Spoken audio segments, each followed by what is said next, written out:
As you can see, the background is a little bit different today, and that is because I will be showing you guys how to make your very own iced caramel macchiato. So if you guys have seen a few of my previous videos, you know that your girl loves some caramel frappuccinos and caramel macchiatos.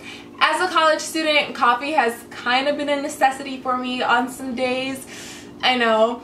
And coffee can really add up, you guys. And since I am currently on break, my goal is to save money rather than spend a lot of money. Therefore, I wanted to make my very own iced caramel macchiato at home. I got all my ingredients set up, and I just wanted to show you guys how to do it as well. And yeah, I just think this is a really good drink for the summertime because it's really refreshing and it's really sweet, but like any good thing, definitely in moderation.